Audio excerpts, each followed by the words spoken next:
Hi chickens. All right, new video today. I go over the 5 things I wish I knew when I first started connecting to ETs, light beings, aliens, all the things. So see you in there.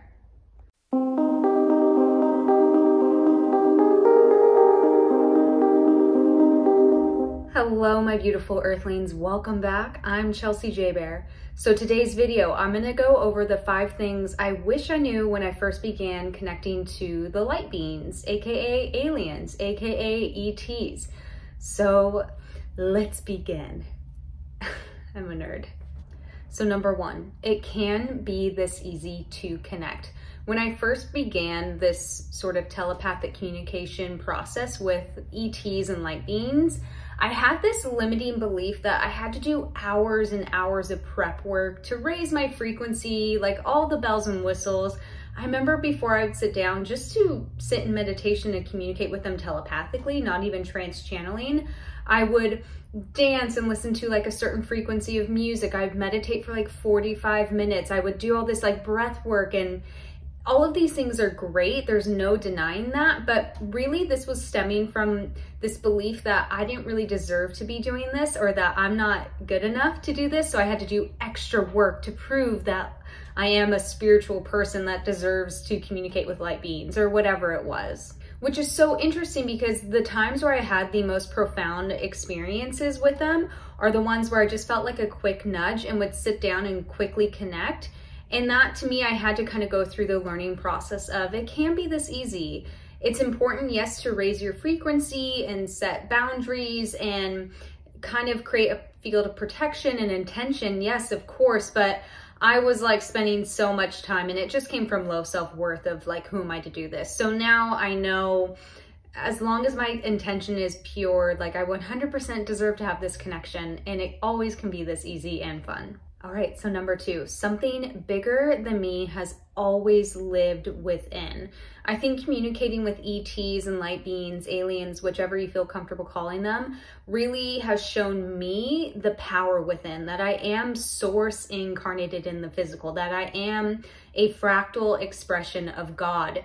And you know, the ETs, these light beings, they have that higher perspective that they can share with us. And just going into this, I mean, I kind of fell into it. I really didn't seek it out, but I just had no idea the sort of profound, deep inner knowing that I would discover and uncover by connecting with them. It was almost like this activation or reactivation process, like the veil of amnesia being lifted. The person I am today compared to who I was just a few years ago, by having access to this profound and divine wisdom, has completely shifted my own perspective and my own viewpoints of the world that we live in. Number 3, trust everything I see and experience. This is a big one, I believe, for a lot of you as well. I get it in my DMs and comments. It's, how do I know if this is real? Or, you know, often in a comment, they'll share this most profound, coolest galactic experience, and they're like, maybe it's just my imagination. And I feel that, because in the very beginning, I just made a promise to myself. I'm like, this is out there, this is weird, this is esoteric. I just need to sign an invisible contract that says I'm just going to trust everything. Like, if I second guess, the moment that I second guess is the moment that I just feel like the connection isn't as strong. So I really made the promise to trust everything I see and experience. I often in the beginning would take notes. So I would have a deep meditation or embodied channeling, and then just write down everything that occurred that I could remember. And later on, you know, they always showed me about these great wars, and I'm like, you guys are so dramatic. And then later on, I would learn they're talking about the Orion Wars. So it might not all make sense in the present, but just sticking around, taking those notes like you're a researcher, and just trusting that whatever's coming to you is meant to come to you. That's just it's like rule number 1 with connection. Number 4, your entire body, world, and perception will change, and for the good. The amount of changes that have occurred on the physical and ethereal, let's start with the physical. The ascension symptoms, it felt at one point like my body was going to break in half, because through having these divine connections and receiving this sort of higher perspective and guidance, I went through ascension symptoms really, really quickly and deeply. And there was days where I just felt so tired and malnourished on a physical and soulful level. I mean, it truly was intense at some points, but it really was my physical vessel, which is sort of the satellite or channel to receive, removing all the stagnation, all the kind of dirt and dust that accumulated over the years, that was coming to the surface to be released. And I think when I think about, the changes in perception, there's more compassion. I have more compassion and empathy for people. And, I've always considered myself like a really compassionate, loving person, but it just took me to that next level of getting closer to that perspective of unity consciousness, of seeing the other person as me and I as them, and just really having a sort of grander perspective of why we are all here.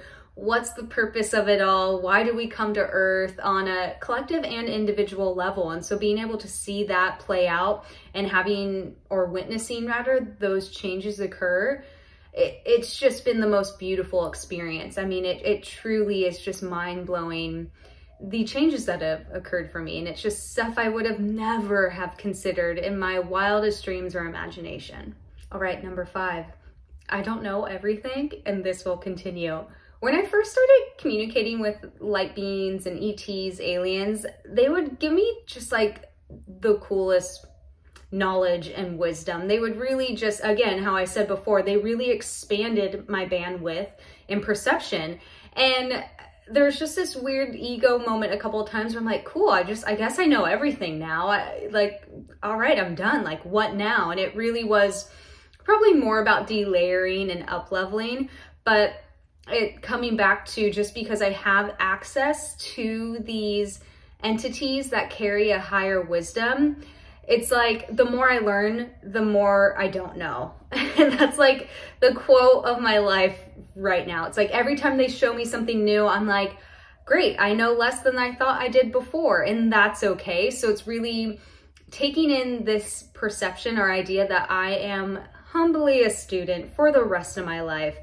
No matter how much cool information or stuff they share with me, no matter how much amazing channeled guidance I receive, I am still a humble student of this earth, and I'm going to honor that until the day I transition. And that's part of the game. It's part of the fun of being here.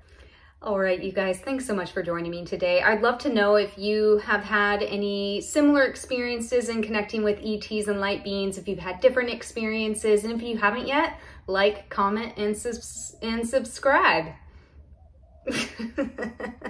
All right, see you guys.